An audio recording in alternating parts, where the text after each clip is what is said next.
Welcome to Scott Fox After 9. Brand new week is underway, and it is going to be a busy one. We've got the Ontario legislature finally sitting again today after a 137-day absence, or 137-day break, depending on how you want to look at it. 137 days since our lawmakers last met, and they are getting paid so much money. I really think we should expect our politicians, I'm going to put this out there, they should have to work the same hours that regular middle-class people have to work. They should be 9 to 5, Monday to Friday. I don't care if they're elected individuals. That does not make them special in any way. They get paid a heck of a lot of money to do the work of the people, and I think it is inexcusable that we've got 137 days without the legislature sitting. Now, governments can use their prerogative to decide how long the breaks are going to be in between legislative sessions. This one was too long. I think that if you are a politician, I mean in Ottawa or in Toronto or in wherever capital you are across the country, if you're a politician, you should have 9 to 5, Monday to Friday office hours with 2-3 weeks of vacation, just like everybody else. And if the legislature isn't sitting, you should be in your office, in your riding, door open, ready to meet your constituents. I think that's the only fair way to do it, because it is way, way, way too much time here without our politicians sitting in the House, in the legislature, answering questions, debating, and creating good policy for the public. So with that out of the way, I think they should be working. I'm going to move on and really not talk too much about provincial stuff here today, because I've got the Prime Minister on this episode. You're going to hear from President Trump, or King Trump, on this episode. I'll talk about that. And you're also going to hear a little bit from former Prime Minister Justin Trudeau on this episode. Man, if you're the Liberals, you got to be asking yourself, what is it going to take to shut Trudeau up? What is it going to take to make this guy go away? Because every time he pops back up out of his hole, whether he's plugging his kids' rap music or making out with Katy Perry in jeans on a yacht, he is just not doing Mark Carney and this government any favors at all, because the hate for that man is still real. All that and more coming up on this episode. But first, let's talk about where we are at. Hey, you asked me if I'm ready. I born ready. And I want it all for this city. Vladimir Guerrero Jr. We'll see you tomorrow, Vladdy. Guys, back to you. Vladimir Guerrero Jr. wants it all for this city, and I thank him for it. Tied a franchise record for home runs in the postseason last night. Trey Yesavage, another fantastic performance on the mound. Trey Yesavage is the future of Blue Jays baseball. I believe that right now. He is the future. 22 years old, and he has got some of the best batters in baseball completely twisted around. He is going to be great for us in the future, and look where we are. Game 7. Jays win tonight. They go on to the World Series against Shohei Ohtani and the LA Dodgers. First game will be on Friday if the Jays win tonight. Man, I hope they get it done. I was alive and I was pretty pumped when the Jays won in 92 and in 93, but nothing since then. We need another World Series in Toronto. And I don't know if the Jays can get past the Dodgers. I'll worry about that later on this week if they make it through. For now, though, I am very, very, very excited about the possibilities, because with all the negativity out there, it's nice that folks can gather around the TV, maybe go to a local sports bar, and watch the Jays and celebrate Canada's team doing as well as they are. Go Jays, go. All right, let's get into this episode. Yesterday, Sunday the 19th, marked an interesting anniversary as we recall 10 years since Justin Trudeau was elected Prime Minister of Canada.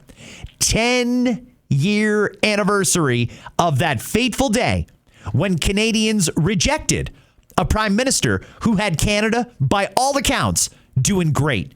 Our economy was good. We had good sound laws on the books. Our middle class was thriving. Crime was at bay. Immigration was managed. There were so many things going for Canada way back then.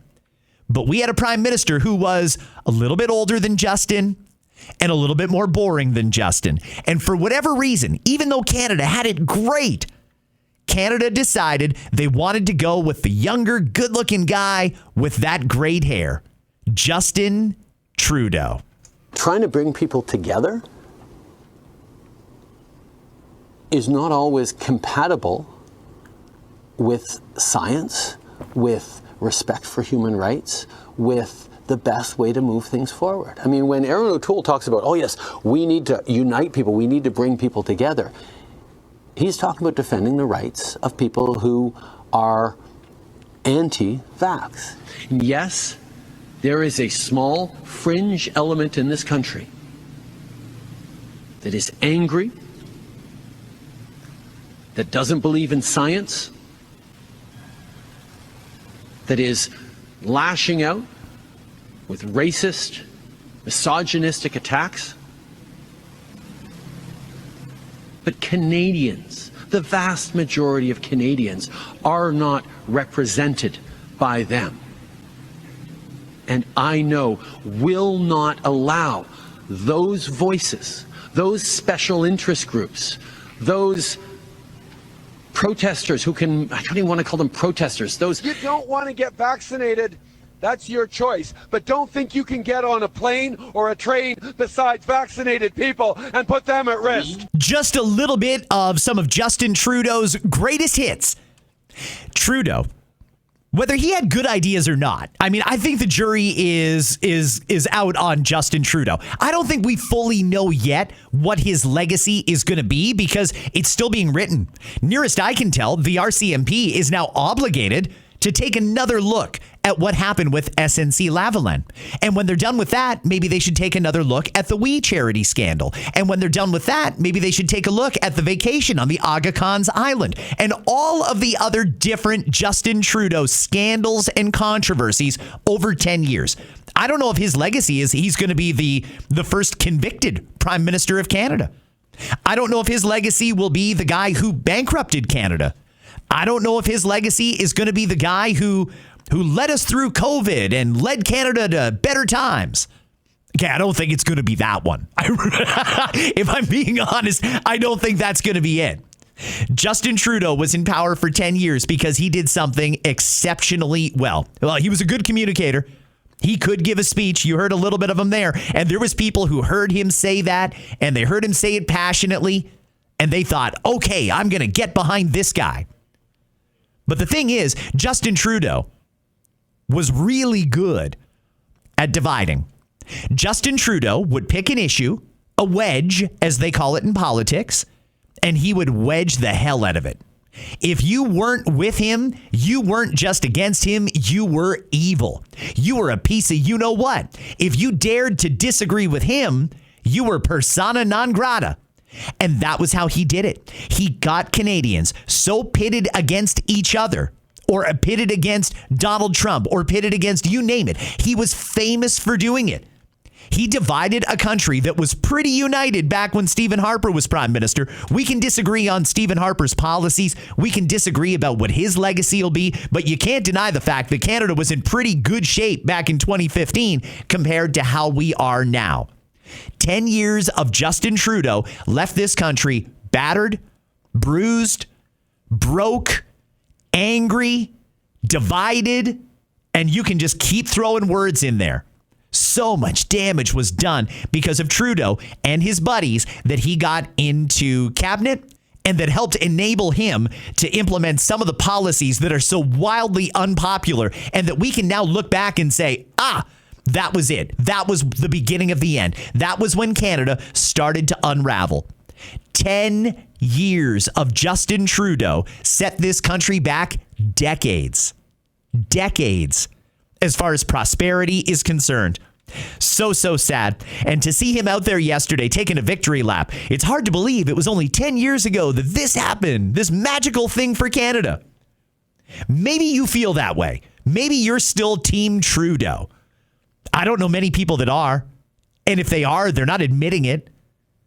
Justin Trudeau, in my estimation, was the worst thing that ever happened to this country, even worse than his father when his father was prime minister so many years ago. Thank God that chapter is behind us. But now the cleanup continues.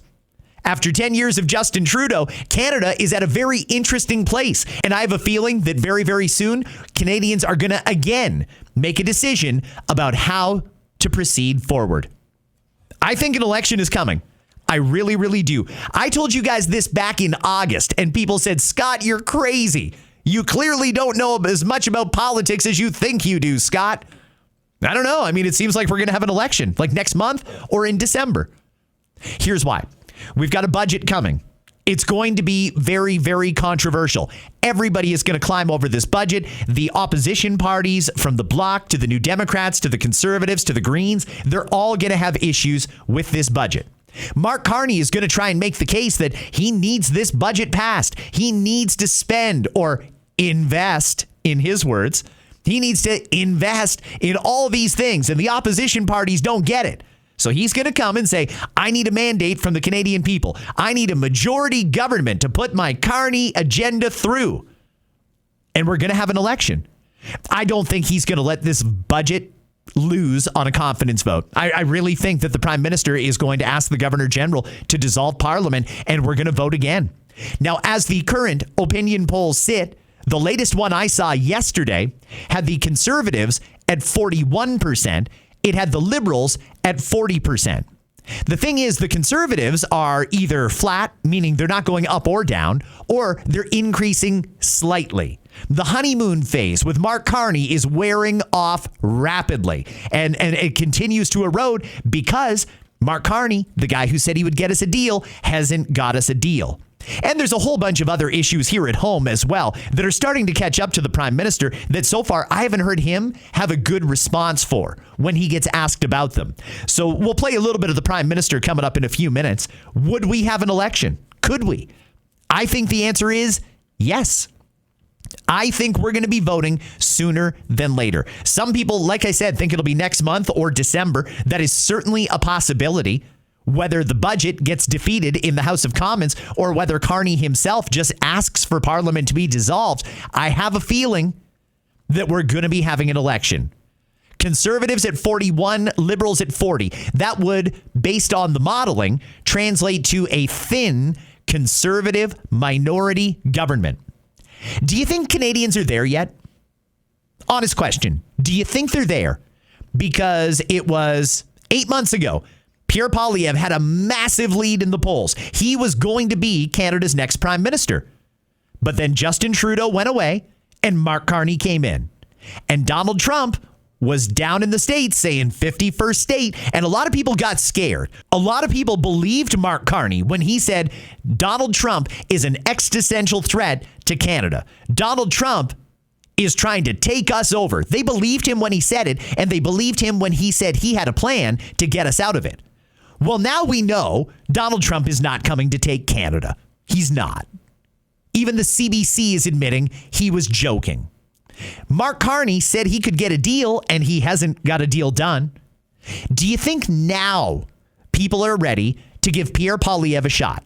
Do you think he is the next Prime Minister of Canada? Because if we do have an election and Pierre loses, or the Conservatives lose, Pierre is done as leader. He will not get a third crack at it. It's just not going to happen. So then what do we do? Do we start all over again? Seems like there's a pretty good Conservative coalition that's been built across Canada right now. To see the Conservatives sitting at 41%, that's not very common. I mean, we've had Conservative majority governments with 35% support. 41% should give them a supermajority.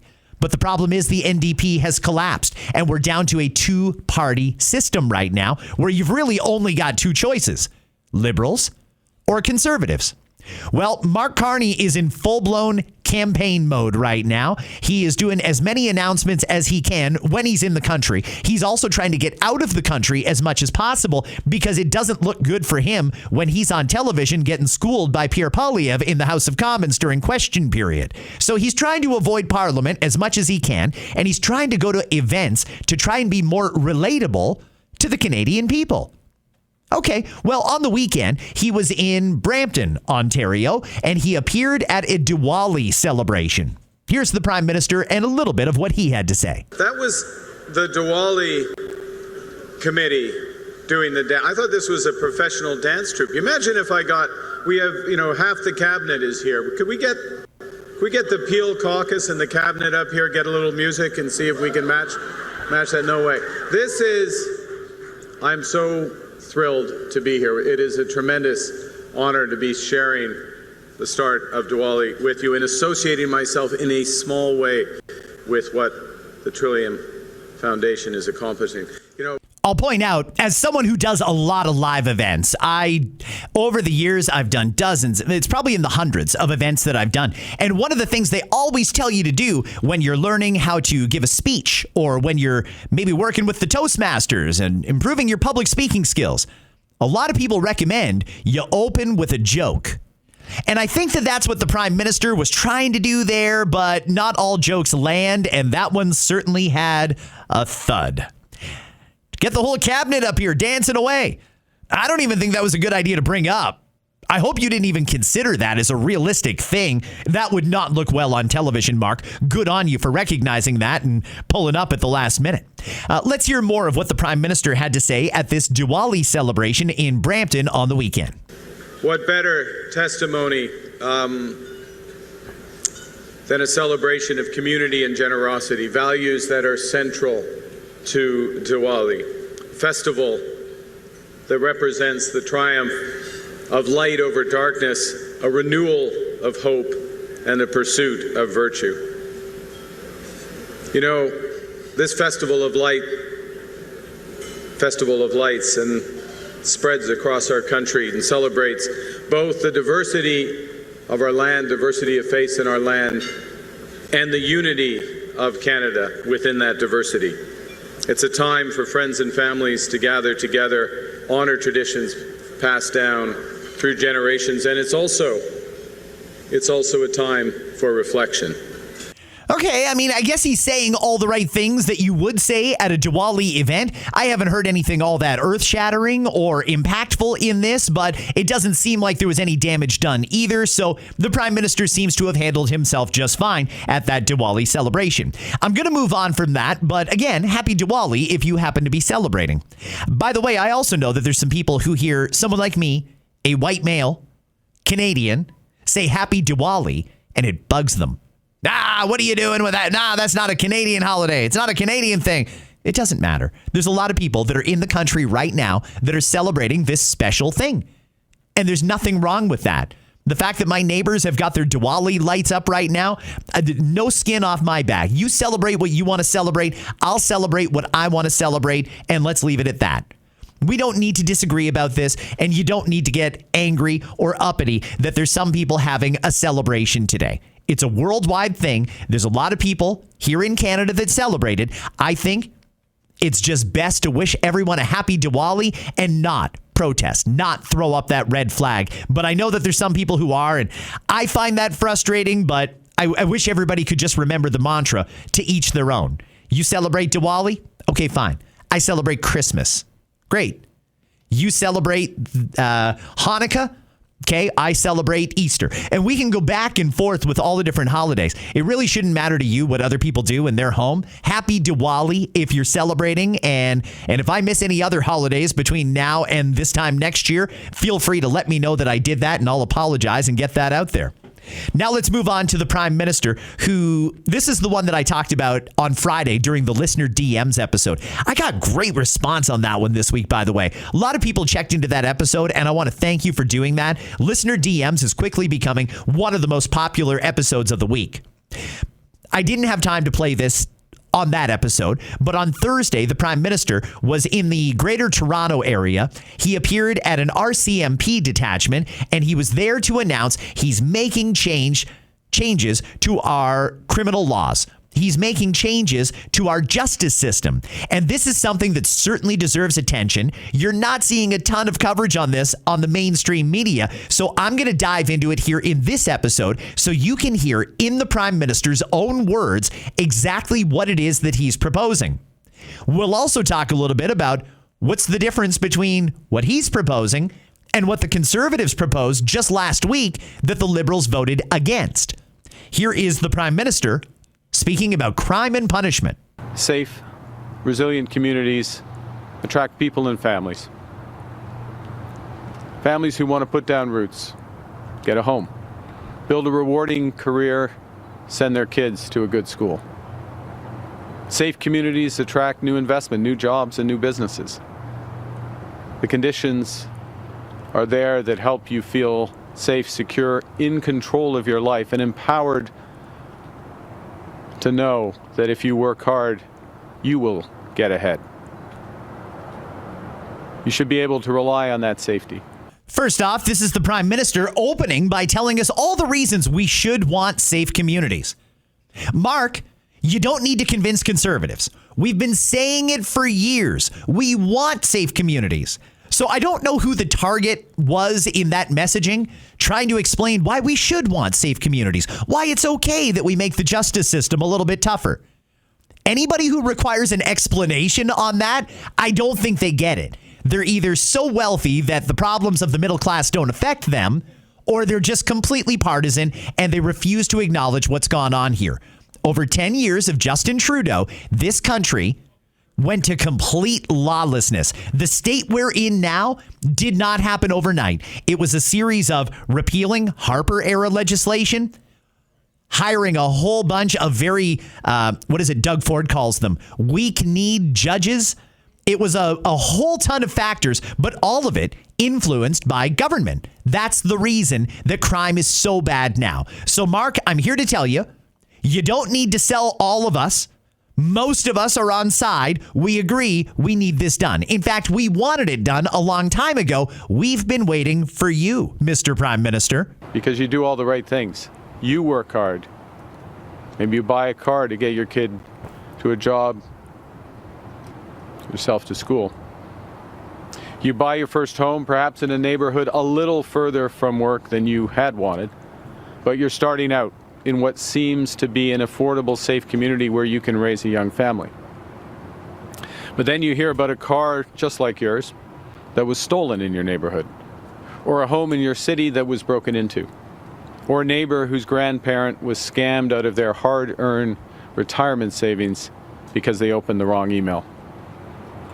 And it's even worse when you hear that the person who stole that car, broke into that home, or defrauded a loved one has done it many times before and just got released on bail.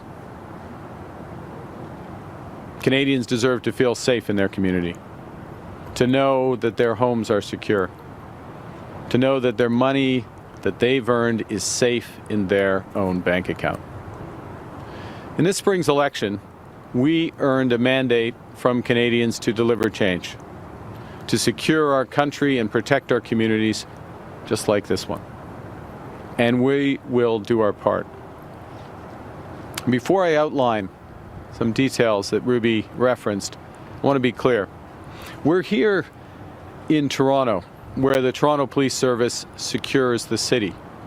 Not far from here, as do the Peel Regional Police. They're the ones who respond to 911 calls and show up at your door during times of crisis. They take the criminals off the street. They bring them into custody. And the Ontario Provincial Police serves the province. They handle cross-province crimes and investigations. The federal government's job is to protect our borders and to deal with terrorism, white-collar crime, financial fraud, and, crucially, the criminal code. So today, I'm announcing how the federal government is strengthening the criminal code to better protect all Canadians. And tomorrow, I'll make an important announcement on border security. This is how the federal government can help municipalities and provinces get criminals off the streets, disrupt and dismantle criminal networks, reinforce the justice system with tough and comprehensive bail reform, and build a stronger, safer, more secure Canada. Are you hearing anything? I mean, I know he hasn't announced it yet. Maybe he's trying to be dramatic or lead up to something huge. I don't know. Although I have a feeling it's not going to be huge. This seems very uninspired. It seems very obligatory. Last week, we had a passionate group of politicians who were also elected by the Canadian people who put forward proposed changes for our criminal justice system. I've maintained for a while there's 3 things we got to do. We need mandatory minimum sentences. We need to completely reform the Youth Criminal Justice Act. And we need to make sure that violent, repeat offenders stay behind bars while they're waiting for trial. Those are the 3 things that need to be done. And by and large, most police forces agree with me. The Prime Minister had a bill in front of him that would have done most of those things, and he and the Liberals voted against it. Did they vote against it because they disagree with it? No. He's about to introduce almost all of the same things himself. He voted against it because of politics. So just remember, when a car on your street gets stolen, when your neighbor gets robbed in a home invasion, when God knows what else happens, we had a chance to fix this problem a long time ago. Government wouldn't do it. This is at least Carney's 3rd chance to do it. And now he's finally getting around to it because he ignored the opportunities back in June and he ignored the opportunities in September. And when he did introduce it, really all he did was introduce what Pierre Poilievre had already proposed. Common sense reforms to our criminal justice system. Keeping Canadians safe is one of our new government's core missions, one we have focused relentlessly on from day one. Just 3 weeks after the election, when Parliament opened, we immediately introduced the strongest legislation in Canadian history to secure our borders and crack down on gun trafficking and illegal drugs, such as fentanyl. We want to put radar out of work. In September, when Parliament returned, we introduced new legislation to combat the horrifying rise in hate and violent intimidation, including to protect against anti-Semitism and Islamophobia. I mean, the reason that I'm cutting him off there, it's getting old.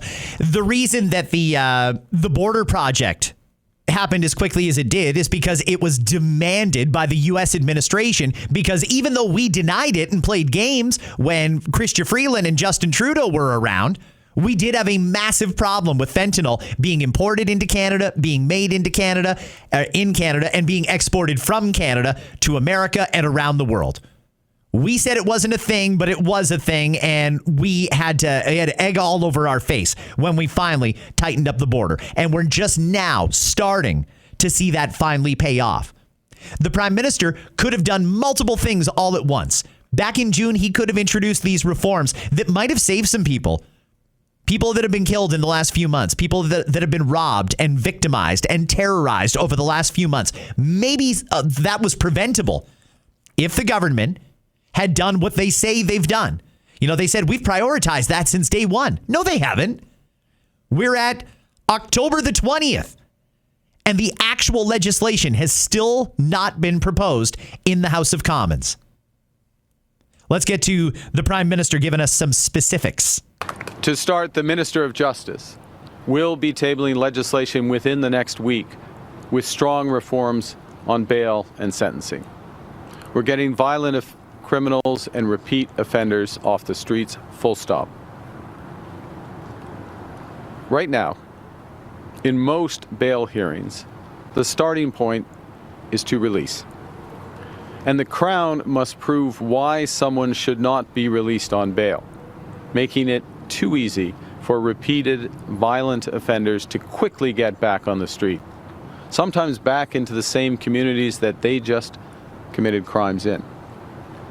Our new law will flip that script by creating new reverse onus bail provisions for violent and organized crime-related offenses. We're making bail stricter to keep you safe. I mean, that's exactly what the Conservatives proposed. It's a reverse onus. Instead of the Crown having to prove why you shouldn't get bail, the criminal has to prove why they should.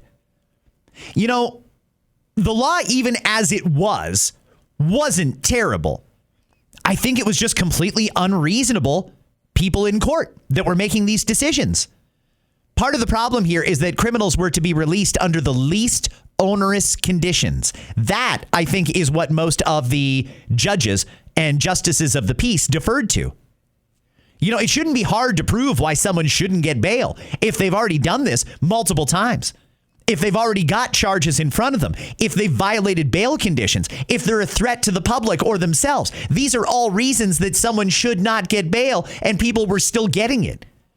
Reversing the onus, I guess it's a change, but at the end of the day, I don't know that it really gets to the issue.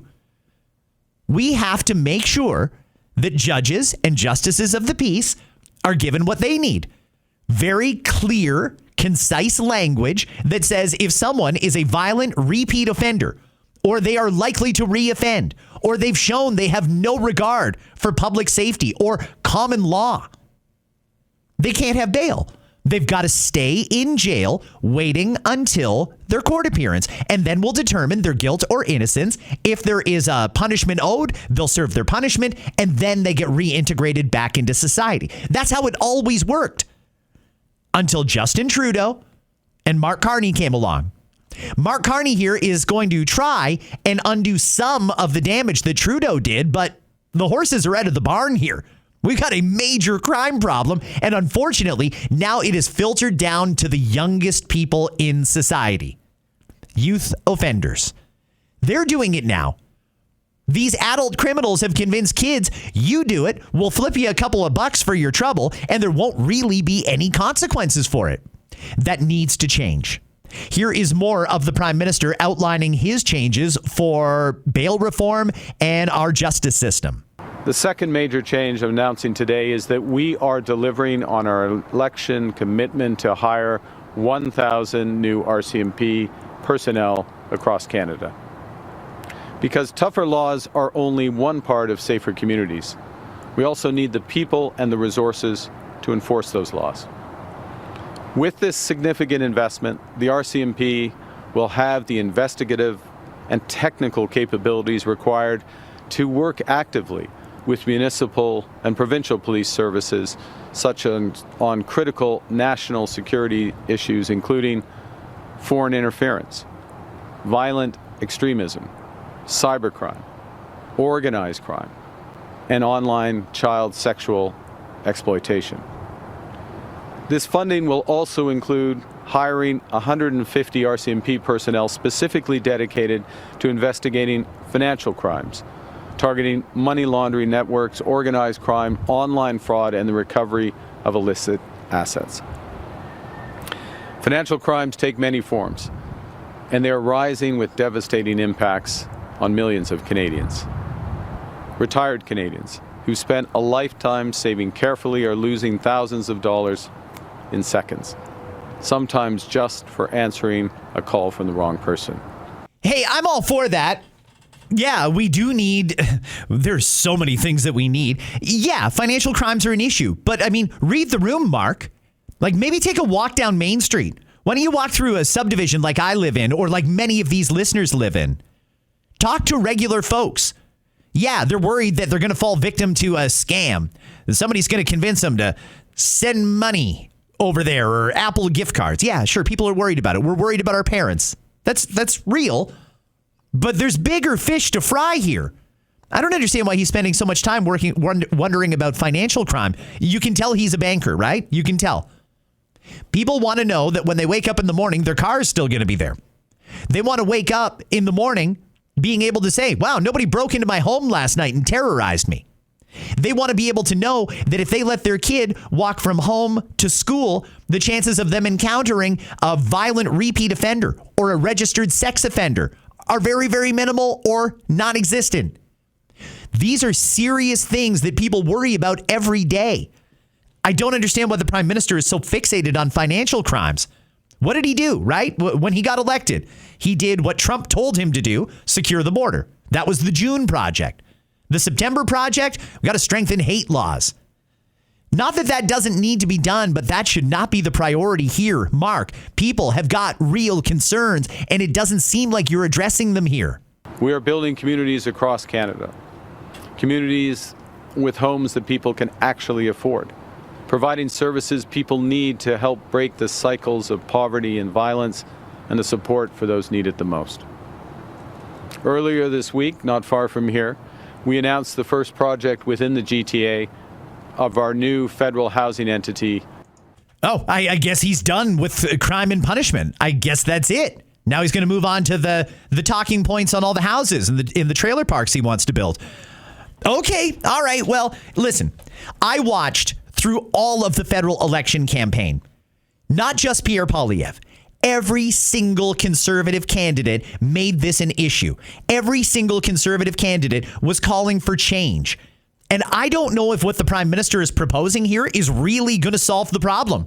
And I'm not 100% optimistic that it's going to lead to less criminals on the street. It just doesn't seem that way to me. He doesn't seem all that committed to it. It seemed like he was checking a box. We'll steal the bulk of the conservatives' ideas. That'll shut them up. And then the conservatives don't have anything to complain about. You wanted reforms to criminal justice? Okay, fine. We did it. No problem. Let's move on to the other pet projects that they want to work on that they do care about. This is a serious thing, Mr. Prime Minister, and I think you better start treating it as seriously as most Canadians take it.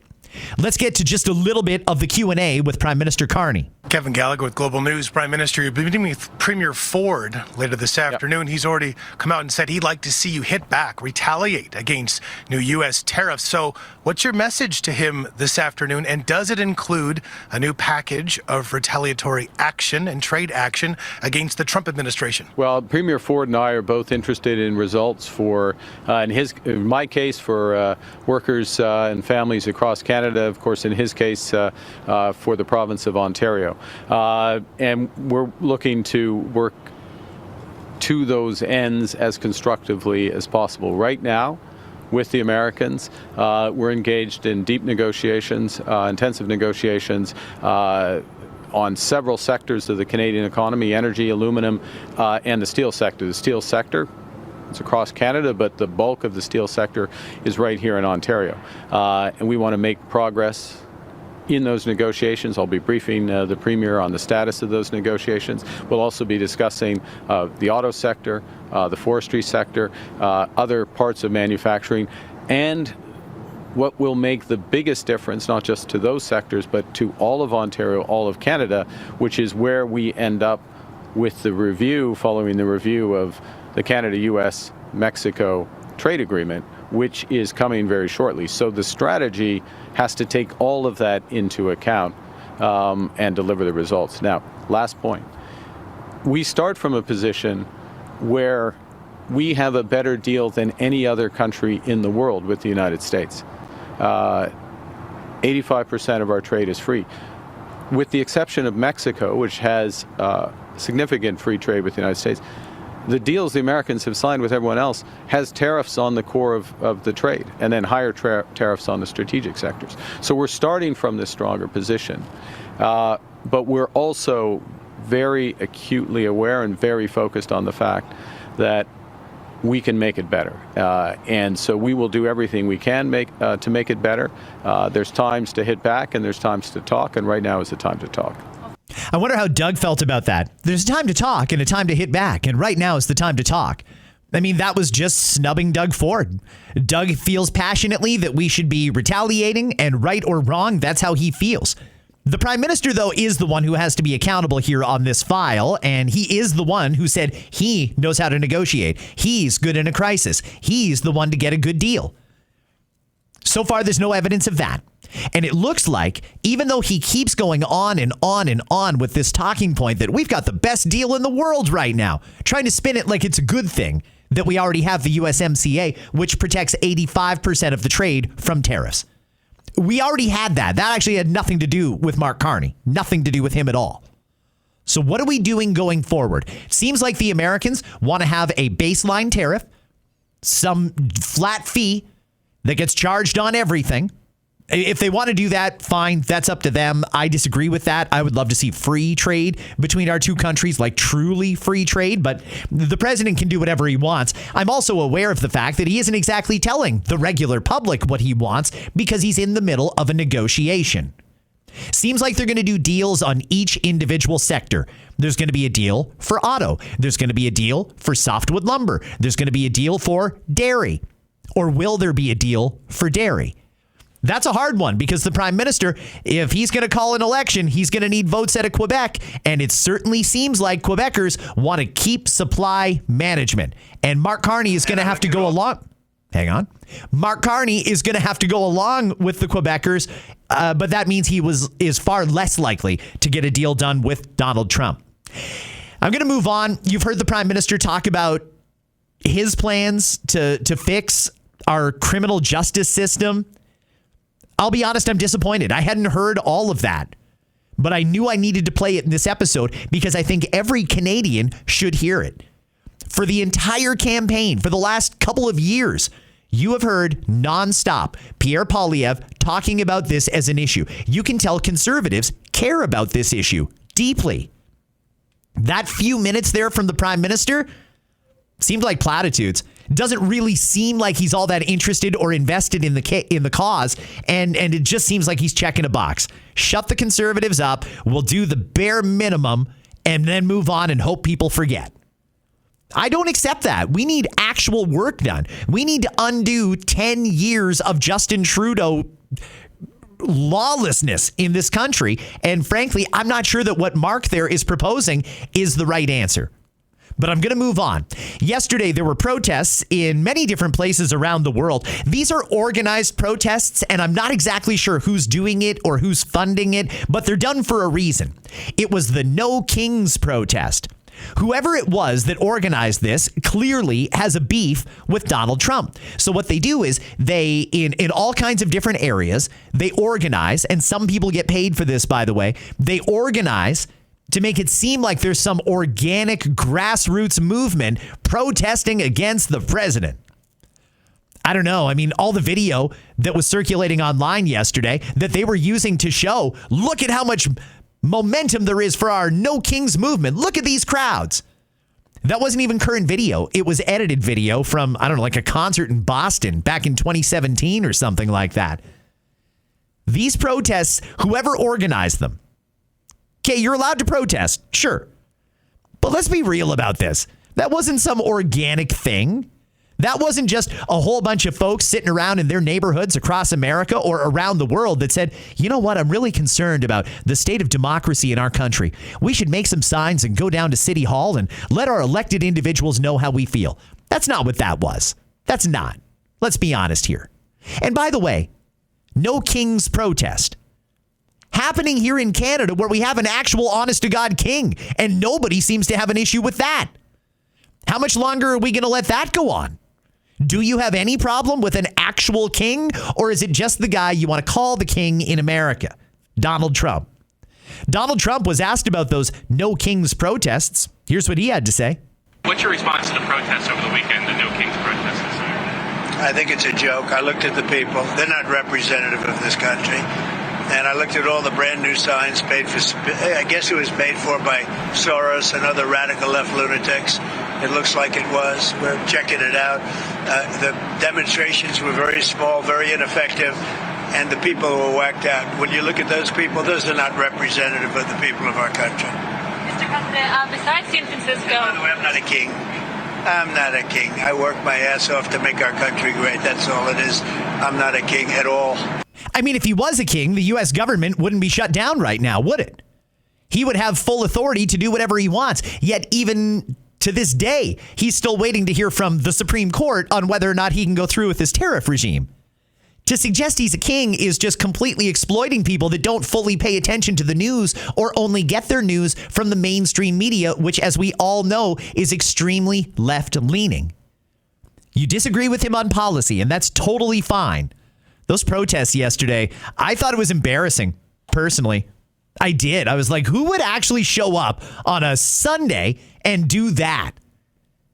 It wasn't organic. That wasn't a grassroots movement. It was paid protesters that convinced low information voters to come out and join them. That's the only way I can see it.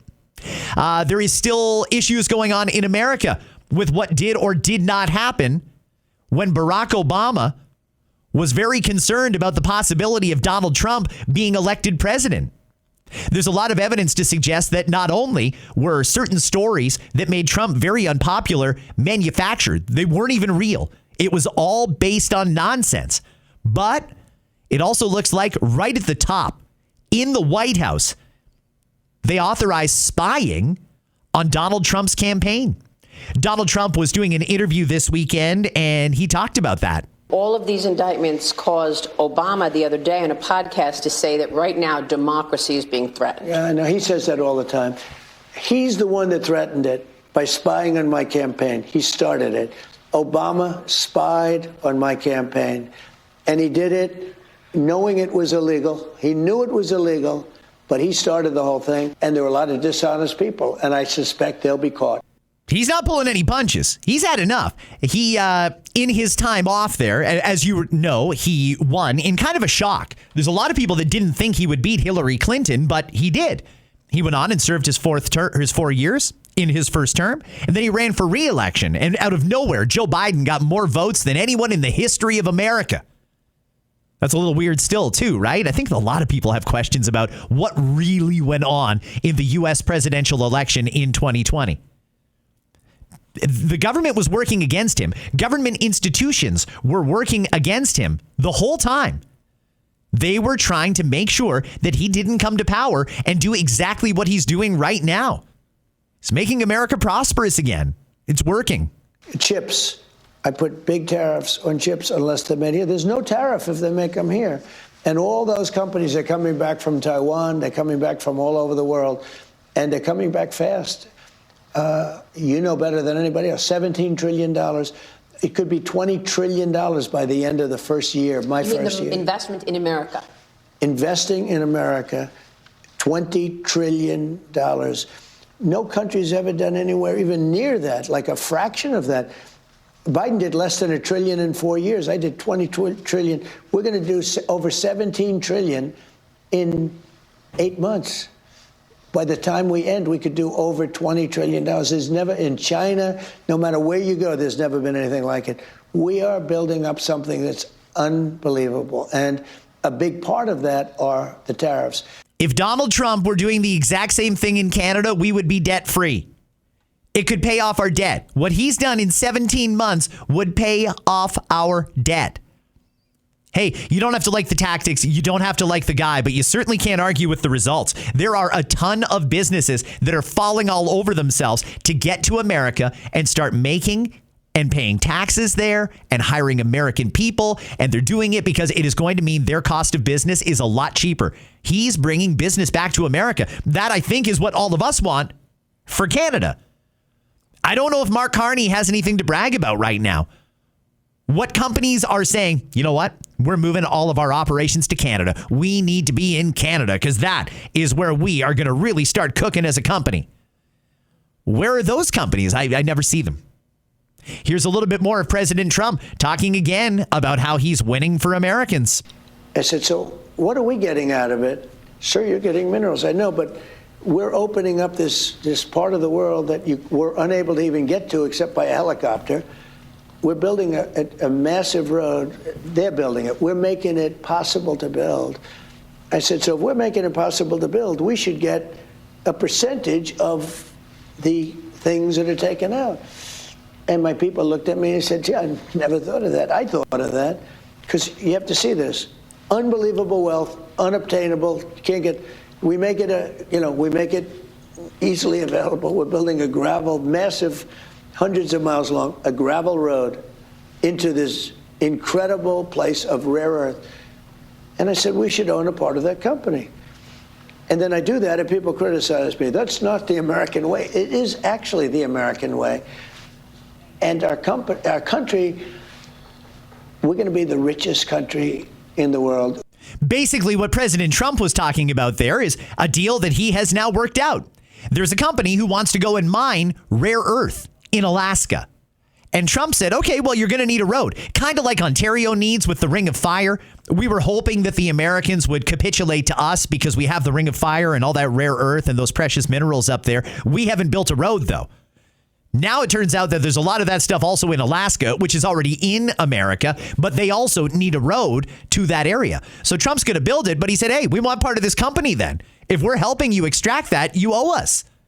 And he's going to make a fortune out of that. He's going to make an absolute fortune. And that is another way that America will be less reliant on Canada. Now, there are some conflicts happening around the world, and there are certainly those who are have noticed that Donald Trump has been great for peace. Donald Trump has got that ceasefire between Israel and Palestine, and now he's working on one between Russia and Ukraine.